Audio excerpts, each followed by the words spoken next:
너희에게 평강이 있을지어다. 아멘. 우리 예수님의 이 말씀, 이 기도가 오늘 안식일 저희와 저희 사랑하는 가족들에게 말씀대로 이루어지기를 예수님 이름으로 기도합니다. 아멘. 우리나라 사람들 450명에게 물었습니다. 뭐에 대한 공감일까요? 75.1%가 나 공감한다. 같은 사람에게 당신은 행복합니까? 라고 물었더니 82%가 행복하지 않다. 어떤 단어에 대한 설문이었습니다. 이 단어가 뭔지 혹시 아시겠습니까? 소확행이라는 단어입니다. 혹시 들어보셨나요? 네. 한 일본인이 쓴 책에 나오는 표현인데 요즘 많은 사람들에게 공감을 일으키는 단어입니다. 뭐 대단히 큰 기적 같은 행복을 나는 바라지 않는다. 그냥 소소하지만 확실한 행복, 소확행. 아주 작고 평범한 일상 속에 있는 일이지만 확실하게 나를 행복하게 해주는 것들을 좀 추구하고 싶다라고 현대인들은 바라고 있습니다. 특별히 한국 사람들은. 문제는 바라는 건데 현재 나는 행복하지 않다고 생각을 하는 거예요. 우리 재림교회들은 어떨까요? 오늘 안식일에 여러분 어떤 행복감을 가지고 오셨습니까? 그게 소확행이든지 대확행이든지 나는 어떤 행복을 가지고 하나님의 사랑 가운데 살아가는 그리스도인인가?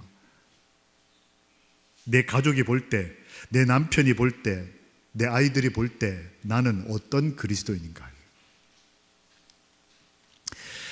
어떻게 행복할 수 있을까? 어제와 더불어 오늘도 두 번째 시간으로 또 다른 한 사람, 어제는 어머니 중심으로 봤다면 오늘은 아버지 중심으로 함께 말씀을 좀 살펴보겠습니다. 나나 내 가족은 어떻게 하면 행복할 수 있을까? 어디 가서 좀 맛있는 거 먹고 어디 여행 가고 좋은 차 타면 행복한 걸까? 그러면 뭐 저 밖에 행복한 사람들 많을 것 같지 않습니까? 그런데 중요한 건 우리 사람들이 지금 행복하다고 느끼지 못하고 산다는 거예요. 아, 그러면 뭔가 저렇게 사는 거는 문제가 있다. 답이 아닐 수 있겠다. 내가 교인이 된 희망과 미래는 뭘까 하는 거예요. 한 번은 제가 이렇게 교인들하고 이제 방문을 마치고 안식일 후에 집으로 돌아오는 길에 어려운 방문을 마치고 저녁을 맛있는 걸 먹고 교회 차에 탄 교인들이 다 기분이 좋으셨어요. 제가 운전을 하고 옆에 수석 장로님이 타시고 뒤에 이제 교인들이 타고 있고 제 아내와 아이들도 타고 있었습니다. 아이들이 뭐 5살, 7살 이렇게 어릴 때였습니다. 교인들이 기분이 좋으시니까 다 이렇게 노래를 부르고 계셨어요. 아, 우리 새빛교회는 두 교회가 합쳐서 그런지 찬양 소리도 크고 아멘 소리도 크고, 아이고 제가 깜짝깜짝 놀랄 만큼 크게 아멘 해주셔서 너무 감사합니다.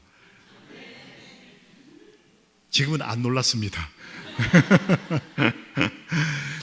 이 교인들이 기분이 좋으셔서 노래를 막 이렇게 크게 부르고 있었어요.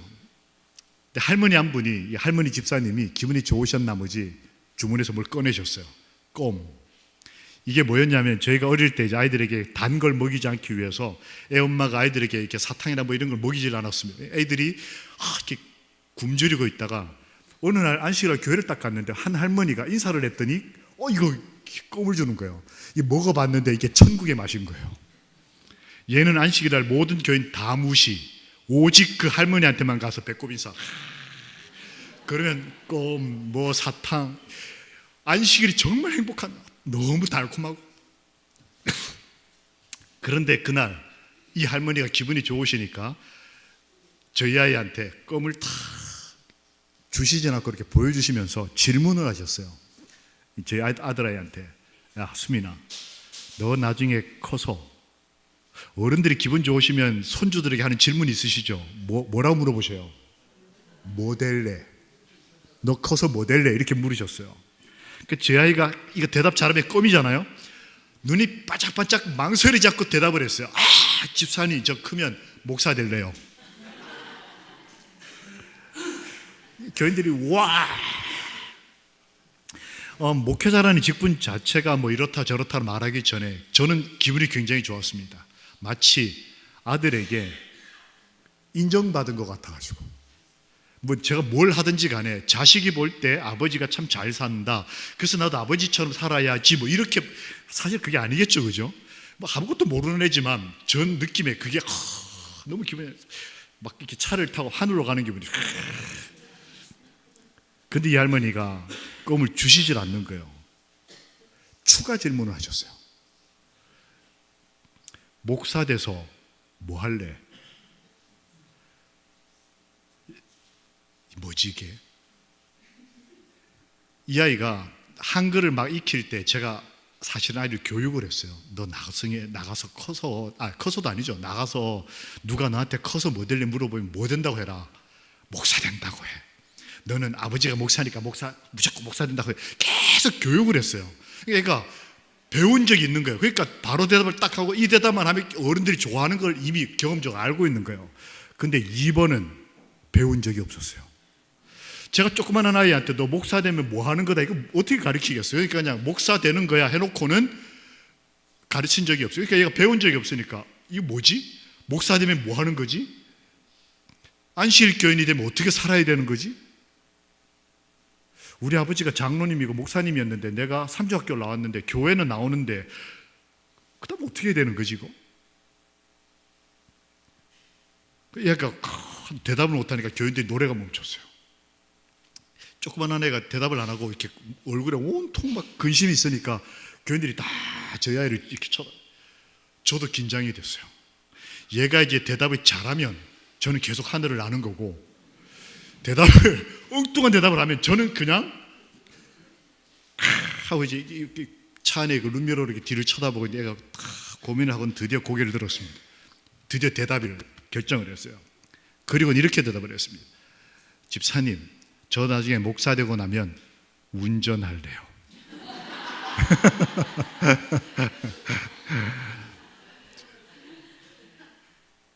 우리 성도님들은 다 웃으셨는데 저희 교인들은 아무도 웃질 않고 못 들은 척. 앞에 계신 장로님 왜 어른들 기분 나쁘시면 하는 거 있잖아요. 이 대답에 뭔가 문제가 있는 거예요. 이해되십니까? 아빠가 본 아들이 본 목사 아빠의 모습은 뭐밖에 기억이 안 나는 거예요? 운전밖에 기억이 안 나요. 이해는 되시죠? 지금도 젊지만 그때는 이제 막 30대 40대니까 교회 가면 제가 나이가 제일 젊으니까 교회 운전은 항상 제가 하는 거예요. 뭐 장로님 뭐 지금 다 저보다 어르신이니까. 그러다 보니까 아들이 볼 때 목사 아빠는 하는 일이 뭐밖에 없는 거예요? 운전밖에 없는 거예요. 그러니까 목사 되면 뭐 하는 사람이다 이거. 운전하는 사람이다.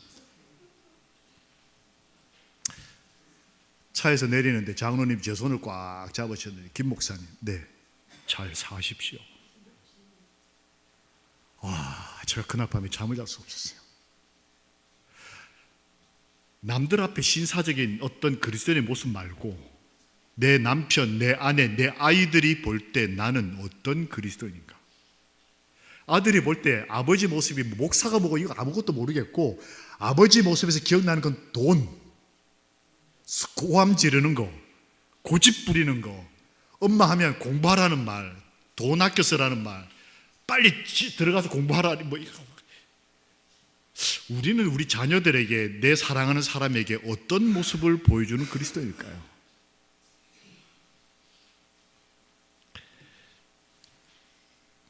예수님은 우리에게 행복한 모습을 보여주셨어요.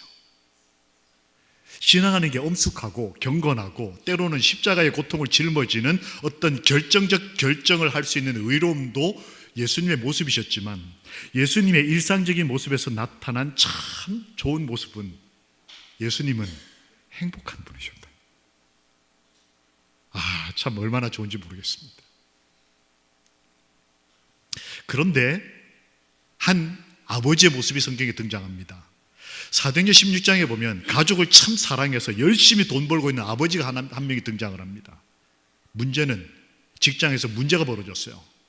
아시는 대로 이 사람은 교도관입니다. 성경 표현대로 하면 간수. 요즘 말하면 교도관, 교도소를 지키는 뭐 경찰관 정도 되는 사람이었어요. 근데 그날 특별히 중요한 한 범죄자가 들어왔습니다. 아시는 대로 바울과 그 복음 전하는 사람들이었어요. 이 사람은 정말 잘 지켜야 됐습니다. 그런데 그날 포항 지진 같은 지진이 일어났어요. 그리고 이 교도소가 무너졌습니다. 그래서 자기가 지켰어야 될 사람이 탈출한 것으로 보였어요. 그 나중 결과를 보면 이 죄수를 잃어버린 간수는 처형된 신뢰가 성경에 나옵니다. 이 사람은 큰일 났어요.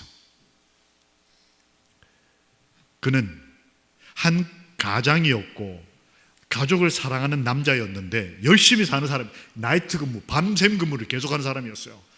보수가 아마 많았을 것 같습니다. 그런데 그의 근무 환경은 아주 열악했어요.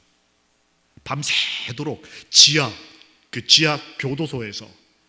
그리고 그가 만나는 사람들은 매일 어떤 사람들이요? 비도덕, 부도덕한 사람들, 살인한 사람, 거짓말한 사람, 간음한 사람, 사기친 사람. 그 사람은 하루 종일 그런 사람만 만나는 사람이었어요. 좀 착하고 좀 선하고 이런 사람을 만나는 게 아니고 맨날 자기 잘났다고 하는 사람, 싸우는 사람. 그리고 그는 그날 직장에서 절망적인 실패를 경험합니다. 이렇게 되면 어떻게 하면 좋을까요? 오늘날 꽤 많은 그리스도인들이, 꽤 많은 그리스도인 남자들이 이런 의무감 때문에 교회도 나오지 못하고 지금도 돈 벌고 있는 남편들이 계신 집사님들이 계실 거예요. 어떤 집사님이 그러시더라고요. 벌써 30년이 돼가지고 이제 내 남편 포기했다고. 그러면서 마른 눈물을 흘리시더라고요. 울지도 않아요, 이제는. 신혼 때는 그래도 남편이 너무 안 돼서 그래도 남편을 위해서 기도하고 그랬는데 이제는 남편이 아침에 직장 가고 나는 교회 오는 게 이제 30년이 되고 나니까 이제는 그러려니 하고, 그래 남편이 벌어다 준 돈으로 나는 그 남편 생각나면 기도는 한번 해주고, 그러면서 그분이 마른 울음이란 거 아시죠? 이렇게 울음소리 없이 눈물만 이렇게. 오늘날 하나님을 사랑하면서도 그렇게 사는 참 안타까운 사람들이 참 많아요. 어떻게 하면 좋을까요? 이 사람은 그날 밤에 심각한 고민에 빠집니다. 죽을까 살까? 왜 이게 고민이 되냐면 자기가 살면 나중에 벌로 가족들이 같이 처형을 받아요. 그런데 지금 상황에서 자기가 죽으면 그 사고 때문에 자기도 죽었기 때문에 책임이 면해져서 가족은 살 수가 있어요. 여기 계시는 남편 되시고 가장 되신 아버지 여러분, 어떻게 하시겠습니까? 내가 지금 이런 열악한 환경 가운데서 내가 교회 안 나가고 난 이대로 죽고 내 아내와 내 아이들이 하늘나라 가면 땡큐 이러고 사는 남자들 많다니까요. 내가 돈 벌어줄 테니까 당신 신앙생활 열심히 해라. 그리고 딱 직장 가면서 신발장 위에다가 헌금까지 딱 챙겨놓는, 그러면서 자기는 교회 안 가고 직장으로 가는, 그래서 그 남편의 뒷모습을 보면서 우는 아들의 얘기를 하는 어머니를 제가 만난 적이 있어요. 아버지가 우리는 교회 보내면서 헌금을 내면서 자기는 일하러 가는 거예요. 그 모습을 보고 아들이 그걸 보고 우는 거예요. 어떻게 하시겠어요? 죽을까 살까? 죽기로 결심을 해요. 내가 지금 죽어야 내 가족이 산다 라고 생각을 해요. 여기 계신 아버지들 다 그렇게 생각하실 거예요. 그들은 좋은 사람들이지만 너무나 지쳐있다.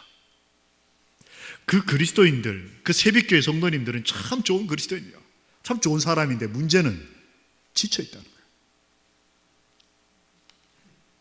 간수가 칼을 빼어 자결하려 하거늘 그 동기는 에휴 그냥 끝내자 이게 아니고 내 가족이라도 지키자. 그때 하나님께서 바울을 통하여 크게 소리 지르셨어요. 여기 신약 성경에서 같은 표현이 두 번 나오는 건 엄청난 강조입니다. 크게라는 말과 소리 지른다는 말이 같은 개념이에요. 근데 이걸 두 개를 붙여놨어요. 하나님은 가족을 사랑하는 한 아버지를 위해서 크게 소리 지르시는 분이세요. 너희의 몸을 상하지 말라, 죽지 말라, 포기하지 말라. 너의 몸을 상하게 하지 말라. 그때 이 남자분이 너무 놀랍고 너무 간절해서 묻습니다. 내가 어떻게 하여야 구원을 받을 수 있겠습니까? 내가 사실 오늘 당한 이 상황이 어렵긴 하지만 진짜 고민은 이때까지 20년, 30년 가족을 이렇게 섬기면서 어깨에 짊어지고 온 삶이 너무 피곤하고 지쳐서 이제 기회가 된 것뿐이에요. 내려놓고 싶은데 어떻게 하면 좋겠습니까? 이렇게 물었을 때 하나님이 말씀하십니다. 함께 읽겠습니다. 붉은 글씨부터 시작.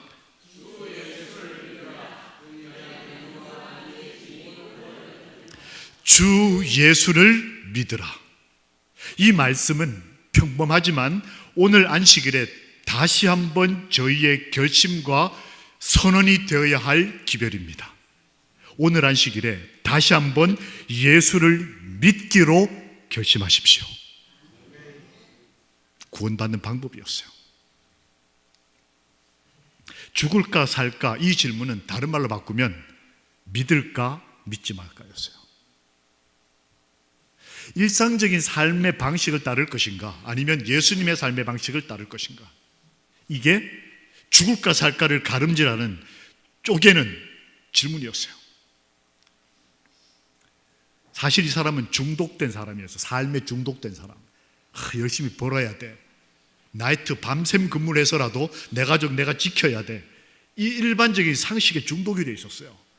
근데 말씀에 보면 이런 말이 있습니다. 한 신학자 이런 말을 했어요. 중독은 죄다. 중독은 심리치료를 받아야 될 병이 아니고 죄다. 모든 중독의 본질은 우리가 TV에 빠져 있거나 드라마에 빠져 있거나 뭐 술에 빠져 있거나 이 본질은 우리가 하나님 나라를 떠나 우상의 땅에서 뭘 찾는 데 있다? 행복을 찾는 데 있다. 왜 사람이 중독되냐면 행복을 찾다가 중독이 되는 거예요. 이 남자는 가족을 살리겠다고 하는 그 어떤 중압감이 자기를 짓누르는 것뿐만 아니고 자기를 중독시켰어요. 그런데 그에게 그 죄로부터 해방될 수 있는, 오히려 더 진짜 가족을 책임질 수 있는 선한 방법을 하나님이 가르쳐 주신 겁니다. 하루는 연수원에 보통 어른이 오시거든요. 근데 여기 우리 목사님 아들보다 한 두세 살 많은 고등학교 학생이 하나 왔어요. 전화를 받았습니다. 한 학교 교장 선생님이셨어요. 목사님, 네, 거기 우리 학교 학생 하나를 보내는데 네, 제발 좀 도와달라고. 저는 교장 선생님이 그런 학생 하나를, 그 제가 무슨 말씀이십니까 했더니 이 학생은 학교들이 포기한 학생, 이 학교 저 학교를 다 문제 생겨가지고 마지막 이 학교 가져왔어요. 근데 이 대안학교에서도 대책이 없어가지고 한국에서 더 이상 보낼 데가 없어서 마지막으로 보낸 데가 재림연수원이었어요. 거기 가서 혹시 하나님 은혜로 얘가 변화될까봐. 다 어른인데 고등학생 하나가 들어온 거예요. 그 이제 제가 진행을 하면서 마음에 많이 부담이 됐습니다. 계속 기도하고 하는데 얘가 설교 시간에 자는 거예요.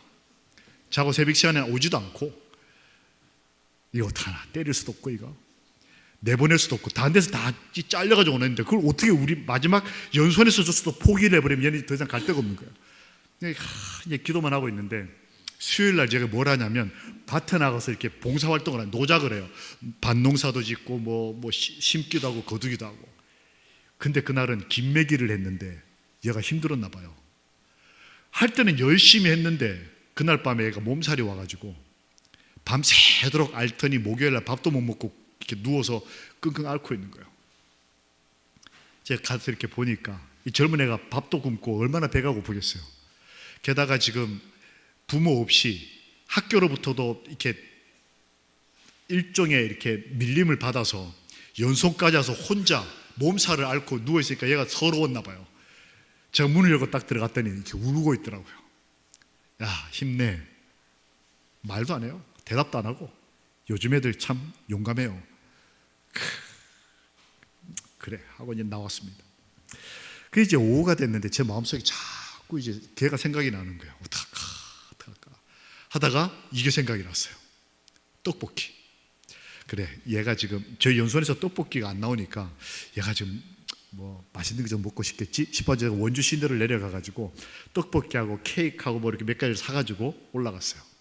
방에 이렇게 컴컴한 데 혼자 있는데 가가지고 떡볶이를 주면서 야, 좀 일어나서 아무것도 못 먹었을 땐 이거라도 먹어 하면서 떡볶이를 넣어줬어요. 그리고 나왔습니다. 그리고 얘가 이제 뭐 하루나 아프고 난 다음 나왔고 이제 뭐 이렇게 마무리되고 돌아갔습니다. 그리고 제가 얼마 전에 그 학교에 기도주일을 갔어요. 기도주일을 가서 이렇게 첫날 딱 앉아서 기도를 하고 설교를 하려고 하는데 남학생 2명이 나와서 앞에서 경배 찬양을 인도하는데 보니까 어디서 많이 보내요. 그래서 제가 어디서 봤더라. 저를 딱 보더니 씨 웃어요. 누굴까요? 예. 제가 말씀을 마치고 난 다음에 야, 너 웬일이냐? 웬일로 경배 찬양을 다 하냐 했더니 목사님, 제가 원래 잘해요. 그래서 그냥 봐주세요. 하루 이틀 계속 걔가 경배 찬양을. 그래서 제가 교장선생님한테 물었습니다. 제가 왜 경배 찬양을 하냐 그랬더니 이렇게 얘기를 하는 거예요. 목사님, 제가 연수원에 가가지고 진짜 힘들었다고 하더라고. 도망가고 싶어가지고 무슨 말 하는지 하나도 모르겠고 여기 도망가면 퇴학시킨다니까 도망을 갈 수가 없고 열받아가지고 이 밭을 막 너무 오버해가지고 일을 한 거예요. 그게 몸살이 난 거예요. 너무 서러워가지고 울다가 집에 엄마한테 전화를 했어요. 엄마, 진짜 하나님이 살아계시냐고. 엄마가 울기만 하시는 거예요. 이 아들이 이게 하나 있는 게 이게 하나님 못 만나가지고 이거 울기만 하는데 이 아들이 갑자기 엄마, 나 뭐 먹고 싶어? 떡볶이 먹고 싶어라고 얘기를 했어요. 그랬더니 엄마가 하나님한테 기도해봐 이렇게 얘기를 했어요. 그래서 얘가 재림연수원에 와서 딱 한 번 기도를 했대요. 하나님, 저한테 뭐 주세요? 떡볶이 주세요. 기도하고 2시간 만에 제가 들어가서 떡볶이를 준 거예요. 저는 이런 기도했다는 걸 모르고 그냥 애가 아프니까 그냥 저 시내 나가서 떡볶이를 사다 준 건데 얘는 그날 평생 처음으로 자기 기도를 응답하시는 하나님을 만난 거예요. 엄마가 울면서 예, 그러면 하나님한테 떡볶이 먹고 싶다 기도해봐. 얘는 아무 생각 없이 하나님이 살아계시면 저한테 떡볶이 주세요. 따지듯이 그렇게 했는데 하나님이 까마귀를 보내서 요즘에는 성경에는 떡을 줬지만 요즘에는 떡볶이를 줘요. 얘가 그걸 먹으면서 그렇게 울었다는 거예요. 나 같은 사람한테 하나님이 지금 뭘 하신 거예요? 내가 살아있다. 이 아이는 떡볶이 자체가 중요했던 게 아니고 기도를 뭐라고 했어요? 하나님이 살아계시면. 얘가 그때로부터 하나님께 대한 감사와 기쁨이 막 자기도 자기가 왜 그런지 모르겠다 그러면서 와서 아이가 확 변하는 거예요. 그래서 기도주일이 마치고 난 다음에 끝나고 올 때 저한테 편지를 썼습니다. 이게 그 편지 내용이에요. 근데 본문은 희미하게 쓰니까 뭐 보실 필요 없고 그 안에 이런 말이 있었습니다. 목사님, 저희의 꿈은 이제 목회를 하고 교회 개척을 5개를 하는 것입니다. 그리고 PMM 선교사를 오지에 가서 아이가 몇 달 만에 거듭난 거예요.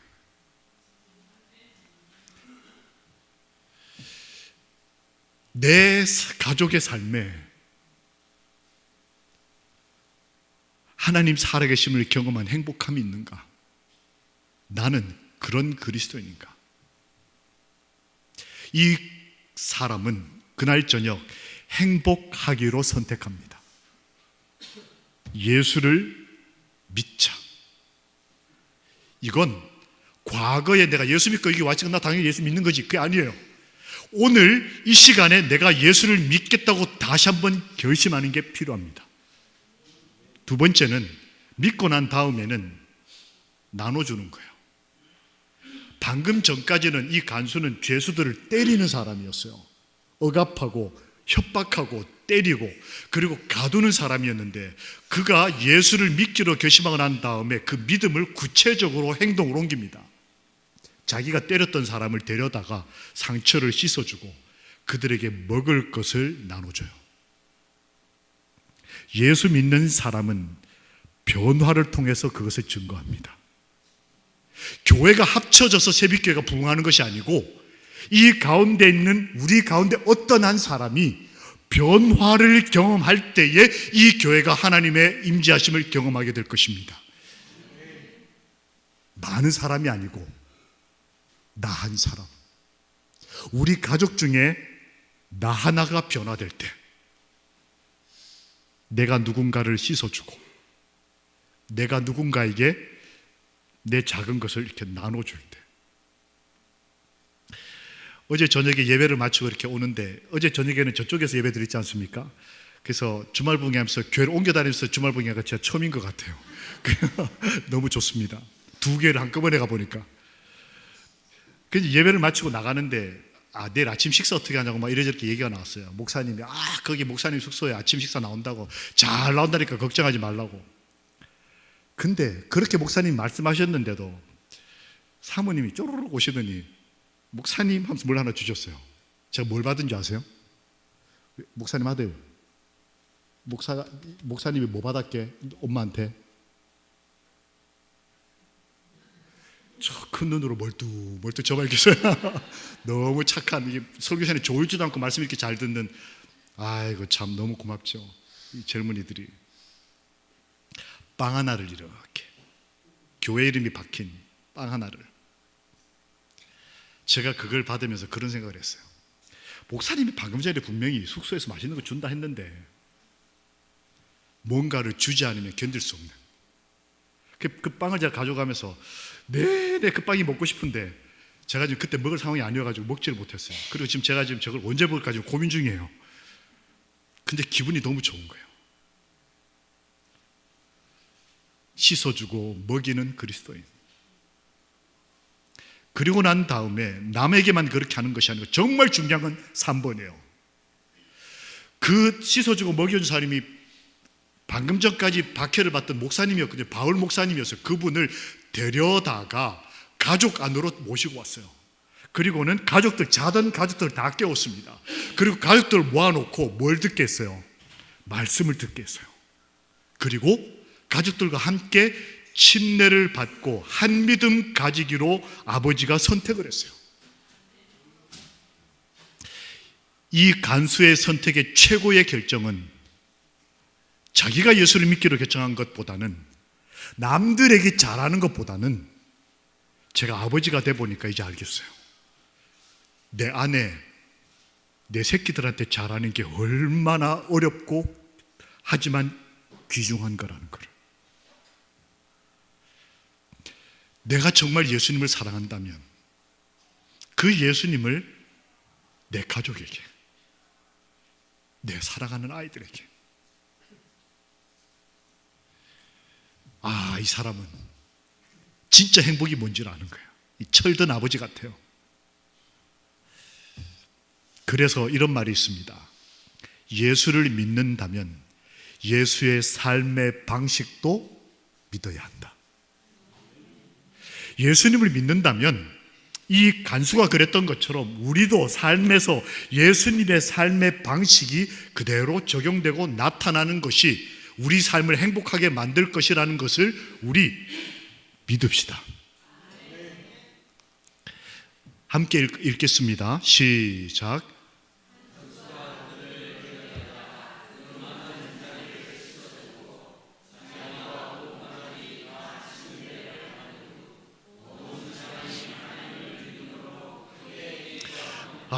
온 집안이 하나님을 믿음으로 크게 기뻐하니라.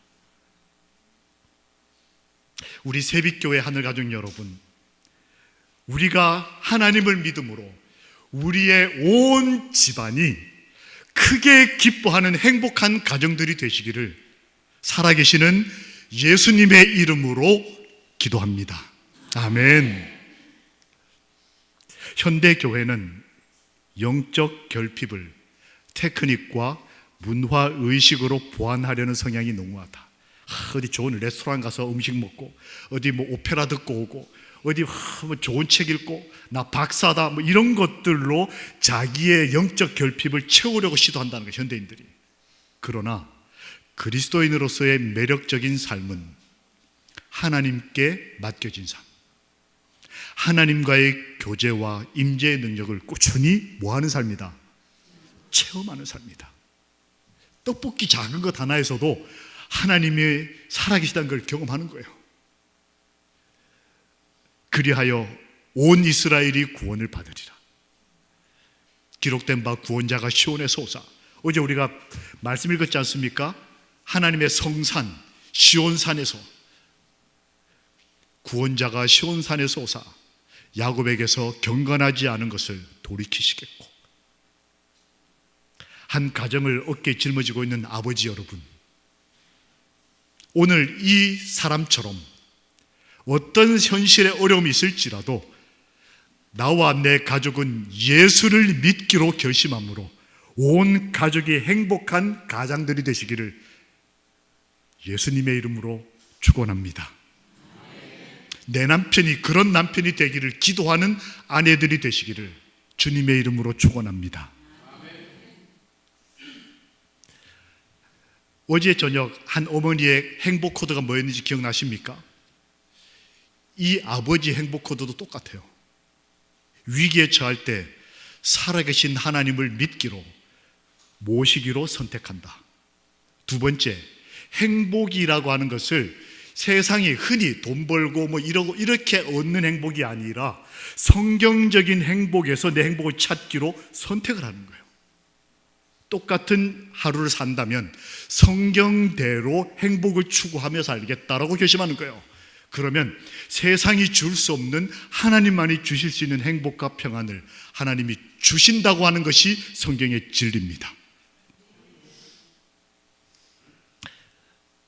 왜냐하면 그리스도에게는 자신을 바친 영혼은 그가 보시기에 무엇보다도 귀중하다. 온 세계보다도 귀중하다. 야, 저는 이 말씀 발견하고 난 다음에 참 좋았어요. 그리스도에게 자신을 바친 영혼, 내가 예수를 믿기로 결심한 한 사람은 하나님이 보시기에 온 세상보다도 더 소중하다. 내가 그 결정을 하게 됐을 때 나와 내 가족을 하나님께서 세상보다도 귀하게 봐주실 것을 우리 믿읍시다. 그래서 한 친구가 일기장에다 이렇게 썼어요. 내가 아버지의 전부다. 이렇게 쓴 친구가 누굴까요? 저희 딸. 제 딸이 일기장에다 이렇게 썼더라고요. 내가 아버지의 전부다. 아, 제가 그거 난 다음에 마음이 막 그러더니 얘가 요만한 포스트잇에다 제 책상에다 몰래 이렇게 딱 붙여놓고 제 연수원에 왔다가 갔어요. 아침에 새벽 기도가 마치고 이제 봤더니 이렇게 적혀놨어요. 내가 아빠를 지킨다. 제가 그래서 너 시집 가나 안 가나 보자. 제가 지금 그러고 있어요. 하나님이 보실 때에 우리가 하나님 아버지의 뭐다? 전부다. 나와 내 가족이 하나님이 보실 때는 전부다. 아, 참 우리 하나님 좋으신 분입니다. 이 가족은 축복을 경험합니다. 행복해졌어요. 뭐가 행복해졌을까? 아내와 아이들이 볼 때 아버지가 뭐 됐어요? 병원화 됐어요. 맨날 아버지 이러고 다녔어요. 맨날 나이트 근무 쓰면 이 밤 근무 쓰고 나면 낮에 정신을 못 차려. 이게 늘어져 있거나 아버지 퇴근하면 엄마하고 아이들은 다 출근하고 밥 한 번 같이 못 먹고 이렇게 살던 아버지가 어느 날 밤에 집에 들어왔는데 목사님 모시고 들어와가지고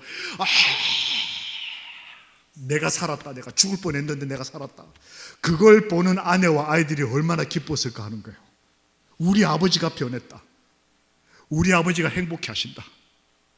내 남편이 지금 기뻐한다.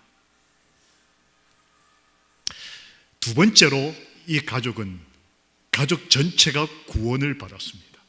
그래서 가족이라는 이름이 하나님이 결연해 주시는 가족이 됐어요.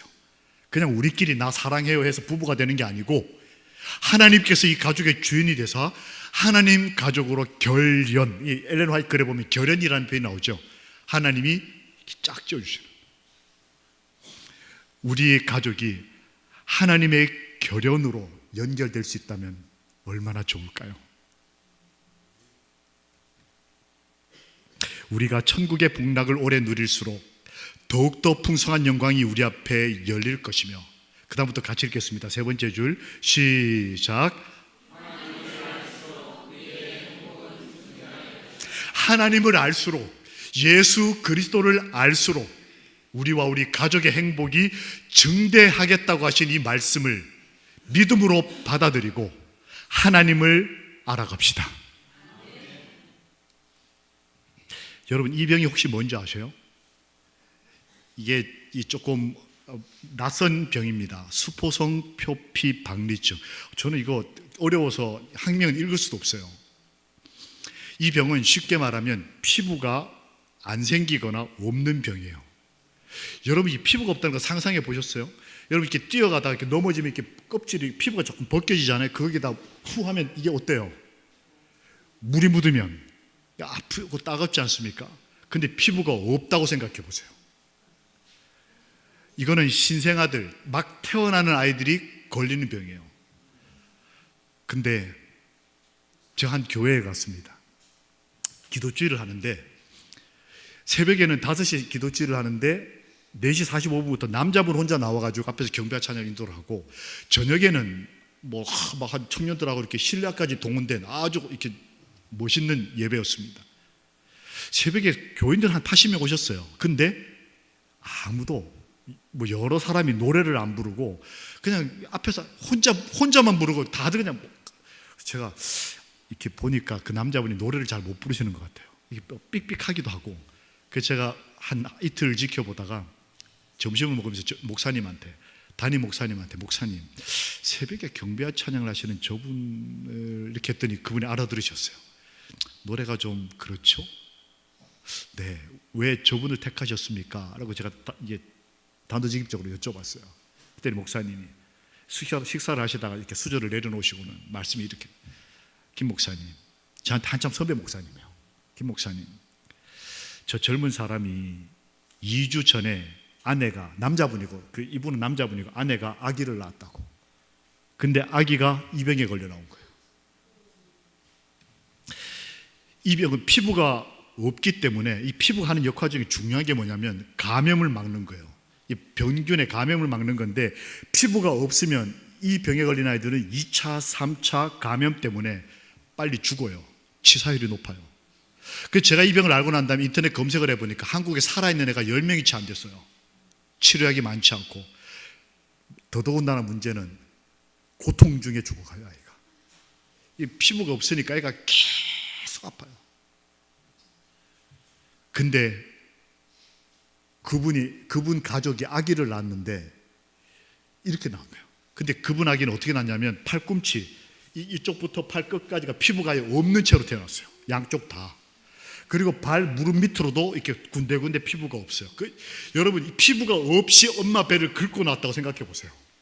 얘는 딱 태어났는데 우는 게 신생아가 우는 게 아니고 아파서 울어요. 아파서 24시간 울다가 경기하고 막, 애 엄마는 얘를 안을 수가 없어요. 그래서 애 엄마는 먹지도 못하고 젖도 못 물리고 그 울부짖는 아기를 보다 기절하고, 정신 차리면 울다가 기절하고. 애 엄마는 그러고 있고 애는 중환자실에 들어가 있는데 2주일 만에 교회 행사가 열린 거예요. 저는 그걸 전혀 몰랐고, 교인들이 새벽에는 보통 어른들이 오시잖아요. 다 아버지 어머니들, 경험을 가지고 계신 분들이 새벽에 딱 왔는데, 이분들의 관심이 뭐였냐면, 벌써 아기 낳기 한 달 전에 교회 직원에서 당신이 연말 기도주일 날 새벽 경배 찬양 하십시오 결정이 됐는데, 애가 덜컥 태어났는데 그렇게 태어나고 기도주일 했을 때 어른들이 걱정을 하는 거예요. 저 젊은 사람이 교회 내팽개치고 나가면 어떡하나. 하나님이 일할 때 복을 받는 게 아니고, 애가 태어났는데 건강한 게 아니고 아픈 채로 태어났으니 저 젊은이가 신앙 포기하면 어떡하나. 하다못해 경배 찬양 안 하고 도망가 버리면 어떡하나. 걱정하고 새벽에 딱 나왔는데 이 젊은 사람이 꿋꿋하게 나와서 4시 45분, 젊은 사람이 4시 45분 나오기 쉽지 않거든요. 나와가지고 찬양을 하는 거예요. 그러니까 어른들이 노래를 안 부르는 게 아니고 노래를 못 부르는 거예요. 우시느라고. 이 애 아빠가 마음이 어떨까? 제가 그 얘기를 딱 듣고 나서 다음날 새벽에 이렇게 그 찬양하는 사람을 이렇게 지켜봤어요. 그 교회는 새벽 기도를 5시 하면 목사님 말씀을 듣고 개인 기도 없이 바로 마칩니다. 제가 기도하고.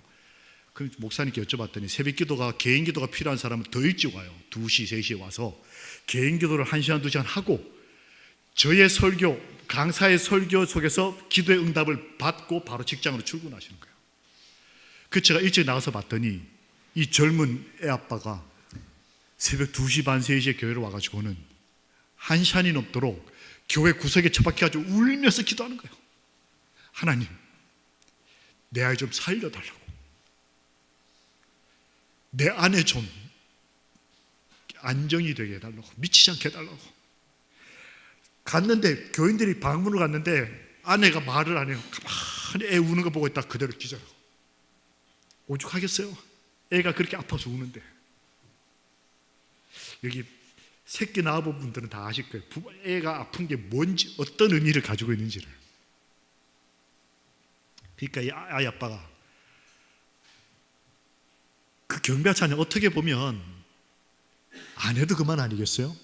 요즘 생각으로 생각하면 남이 해도 될 것 같고 그냥 병원 가서 앉아 있어도 될 것 같은데 이 젊은 사람이 하나님께 자기 가족을 다 건 거예요. 새벽에 1시간 넘도록 진짜 울부짖죠. 내 아이 살려달라고.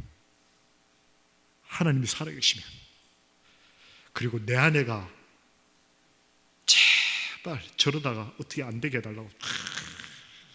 그리고 난 다음에 딱 4시 45분 딱 섰을 때는 자기 감정을 다 절제하고 아주 이렇게 하는데 그래도 이게 목에 맺히니까 노래 잘 안 나와요. 이걸 어른들이 다 아니까 서로 마주보면서 그냥 눈물만 흘리는 거예요.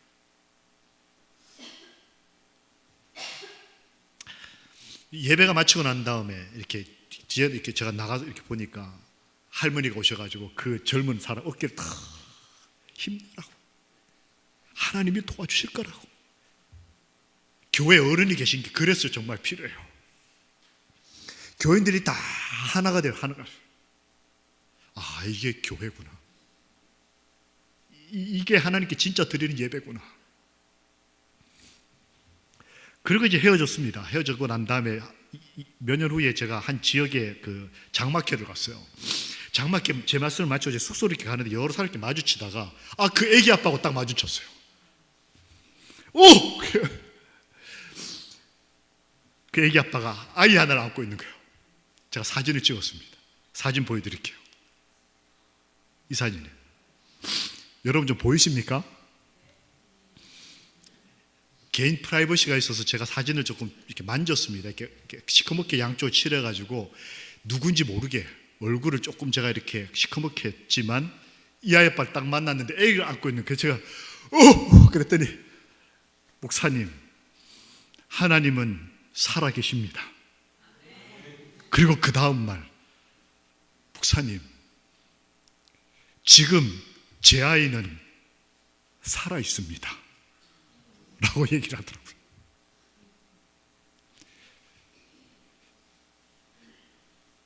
어떤 사람에게는 평범한 말이지만 이 사람에게는 그게 하나님의 은혜고 기적이라는 걸 저는 알아요. 지금 내 아이는 살아 있습니다. 하나님의 은혜 가운데. 팔 보세요. 다 나았어요. 팔 다 나았고 피부 다 생기고 애가 아빠를 막 끌어안고 막 애 엄마하고 이렇게 섰는데 제가 그 표정을 잊어버릴 수가 없어요. 참 행복한 아이를 지킨 하나님의 은혜를 경험한 하나님의 사람들. 목사님, 하나님은 살아계십니다. 지금 내 아이는 살아있습니다. 우리 가족은 행복합니다. 하나님께서 우리와 우리의 아이들을, 우리의 가족을, 우리의 교회를 가장 오랫동안 사랑해 주시고 가장 가까이 계셔 주시고, 그래서 이 하늘길을 걷는 우리의 삶을 행복한 삶이 되도록, 우리의 가정을 행복한 가정이 되도록 기적을 베풀어 주시기를 우리 주님 예수님의 이름으로 기도합니다. 아멘. 재림 신도의 가정, 행복한 가정. 그래서 우리 새빛교회가 하나님 살아계심을 우리 가정에서 경험하고 내 자신이 경험하고, 그리고 우리 교회가 행복한 그런 하나님이 함께 하시는 교회가 되기를 우리 주님 살아계시는 예수 그리스도의 이름으로 축원합니다. 아멘.